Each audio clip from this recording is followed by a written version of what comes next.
Hi,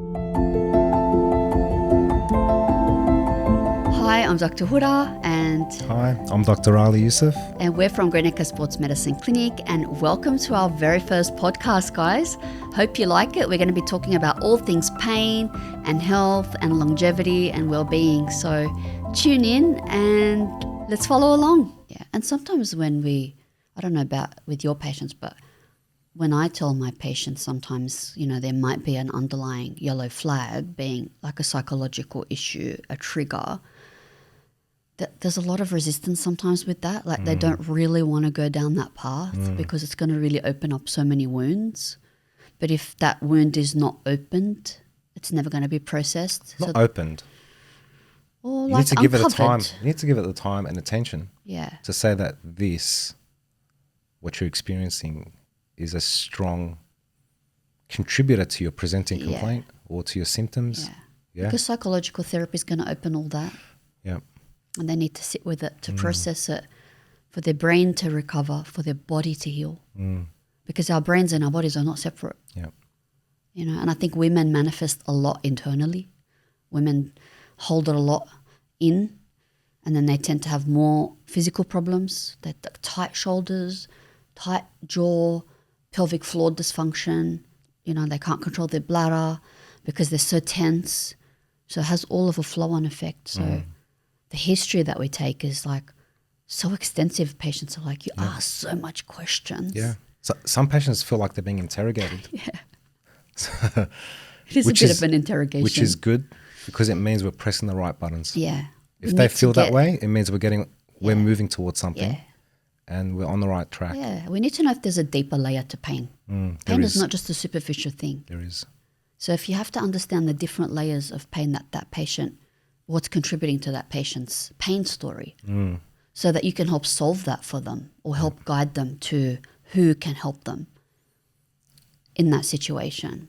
So pain is such a complex thing, right? It's complex, but it's complex, but it's simple. Yeah. Right? So if we're to go down that rabbit hole of pain,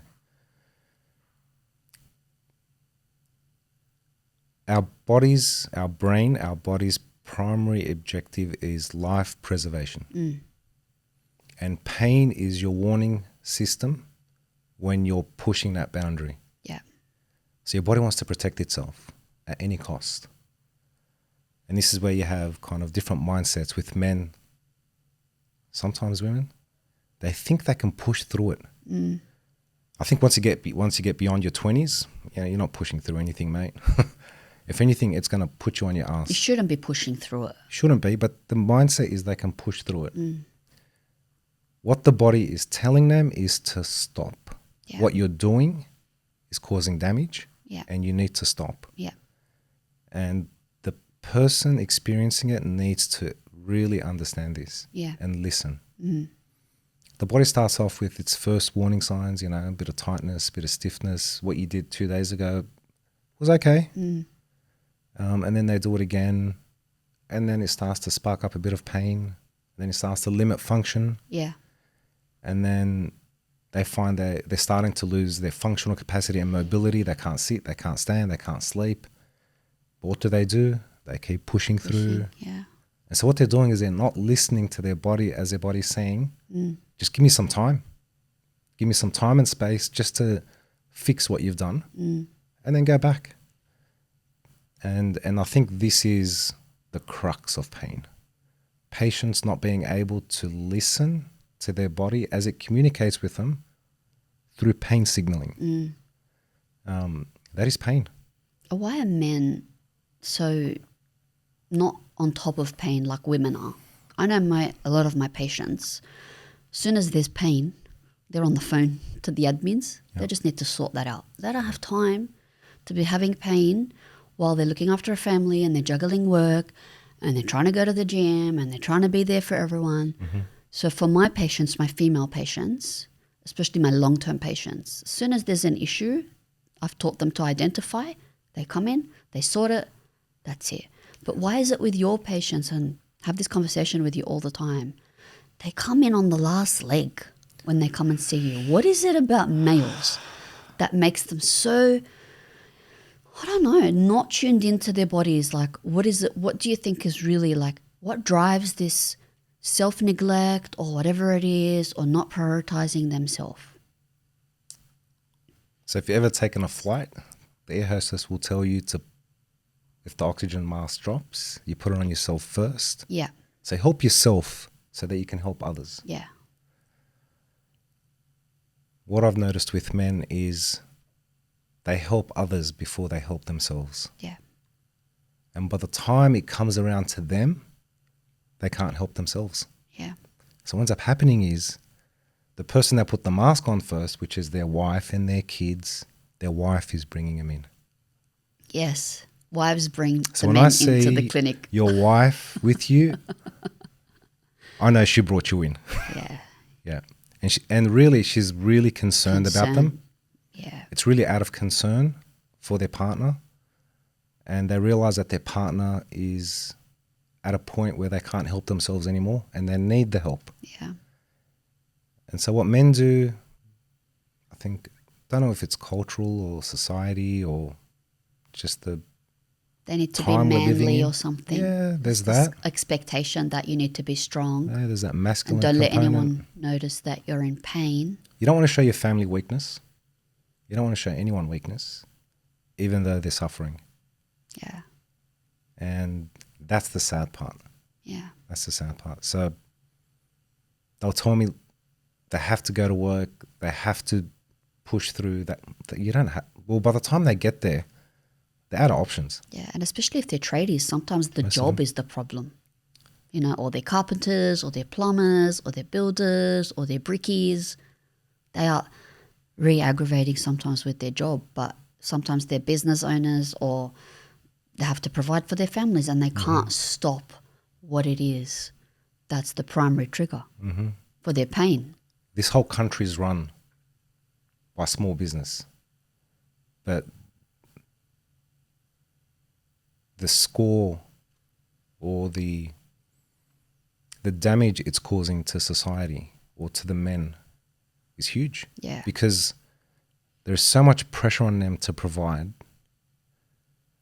They don't know how to look after themselves. So they take on jobs, sometimes too many jobs. The pain signaling in their body's telling them, look, mate, it's 1 p.m. Your back can't take no more. But he knows his job's almost done. It's just another 30 minutes. So he pushes through, completes the job, done. Gets home, a couple of Altarans, and then the next day he starts again. Next job, new job, starts again. And the cycle just kind of builds. It just compounds day after day, month after month. And all he's doing is just trying to provide. Yeah, and it's not even just the issue of the pain. It starts impacting on their ability to play with their kids, or run around, their relationship with their wife, their relationships with family. They start, being in chronic pain. You start withdrawing from society. You don't want to do things because everything hurts. Getting in the car hurts. Going for a walk hurts. Sleeping Picking hurts. up your kids hurts. Sleeping hurts. Sleeping hurts. Sleeping shouldn't hurt. Yeah. Nothing Sleeping should hurts. hurt. Yeah. And this is like, I don't know about you, but I tell my patients, like, nothing should be hurting at your age. And it's like, I've said something that's so strange because people start thinking pain is a normal thing. And pain is not a normal thing. And I tell them, as we get older and our body, gets older, we get a bit stiffer, but you shouldn't be feeling pain. Pain means something is not right in the body or your body's trying to heal something. But at any age, pain is not normal. It is not normal. Pain is your body telling you to slow down, give it time and space to heal. Yeah. The sooner they do that, the quicker it heals. Yeah. The quicker they get back to their... Yeah. And it's just not a normal thing. People need to understand that pain is not normal at any age. Yeah. Men and women. Another mindset that I see with men, we'll stick with men, and pain and injuries is they behave, they're 40s, they're in their 30s, they're in their 40s, they're in their 50s. They're behaving like they're 20. They're treating their body like it's 20. not knowing that they've put, 1,000,000 kilometers on the clock, and there's wear and tear, and the body can't push like it used to. Yeah. So what the takeaway is from this point is you need to be able to adapt your physical activity, your exercise, your work environment to your body. And if you're carrying injuries, it has to adapt to that. So if you were once a runner with knee injuries now, a bit of arthritis, maybe running's not for you. Yeah. Put on some Lycra, get on a bike. That'll be a lot easier on the joints, take up swimming, but they're so fixated on sticking to what they know and what they've done for 20 years that they just kind of stay in this cycle of pain, aggravation, anti-inflammatories, and it just cycles through. So the takeaway is you need to be able to adapt. Yeah. Adapt to your injuries. And change your training. Adapt your lifestyle to it. There's nothing wrong with men doing Pilates. Yet to see that in many Pilates studios. Yeah. We need to take over the Pilates studios. Run a men's class. Yeah. Men's Pilates, reformer Pilates. No one's done that yoga, yet. So men need to tune into their bodies, I think. Yeah. They need to listen. And listen to their wives. Yeah. Their wives are telling them you need topic. to slow down, take it easy, because they're not getting their needs met because their partners are in pain. They're not going to listen to their wives. I've seen it. Yeah. You men are so stubborn, honestly. They're not going to listen. You're the stubborn species. So I have the issue with women, like a lot of my female patients that love to train. So that training is an outlet for their stress, right? But sometimes they train so frequently and so hard because they need the emotional release with training. Sometimes they can cause injury. So for me, the biggest challenge with these patients is I tell them, I don't want you to ever stop training because this is your emotional release. This is your happy place, right? But we need to moderate things a little bit. We need to change things a little bit. And most of the time with women, they're good. They'll actually listen. They'll modify, we'll tweak a little bit until we settle things down. And then we gradually get them back to doing what they love. But I think with men, you have a lot more challenges. This is the same with men. Yeah. But a recent conversation, this is men. They want to train, they want to push, they want to exercise until they feel pain, which boggles my mind sometimes. And all I'm doing in that session is just connecting the dots for them and saying, you know what, maybe instead of 3 hours in the gym, how about an hour? Yeah. How about an hour and a half? And so it's like they've got this little toy and I'm prying their fingers off slowly just so that they can let go. Yeah. And also maybe pointing towards other avenues of getting that same dopamine rush, that same, whatever it is that they're chasing in the gym or in a particular sport. Yeah. You can get it in other ways. Yeah. We need our bodies to be functional in our later years. So building muscle, 100% not negotiable for me and with my patients. Exercise, there needs to be exercise. There needs to be some weight training. There is strong evidence to show that the more muscle you hold, the better you age, the better you're all over, the better your health is in general. The more muscle you hold, your cardiovascular health improves and is really, sustained throughout the years. Your mental health improves and is at a really good state in your later years. So you kind of minimize or avoid things like dementia. So as a society, I think we're living longer, but the quality of life is poorer. Is very poor. So for me, the conversation I always have with my patients, especially any of my patients like over 30 and 40 and above, you need to integrate regular exercise into your life and into your lifestyle because when you're older, you want to be able to wipe your own bum.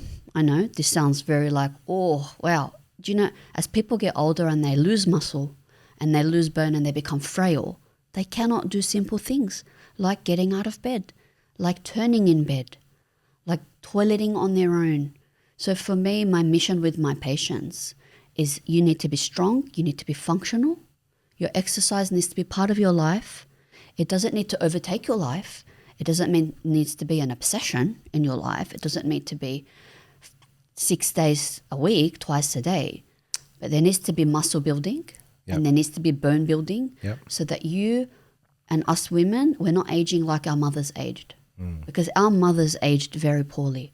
They didn't have education. They didn't have knowledge. They didn't have access to information that we have now.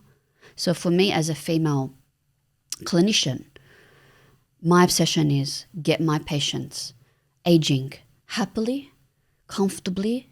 They're mobile. They're able to do what they need to do well into their 60s, 70s and 80s. That is my, that's my like life obsession. Right. So to build on that, right?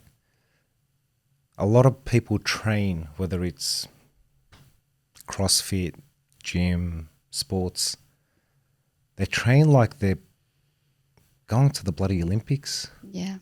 They train like they're going to be Mr. Universe, you know, bodybuilding.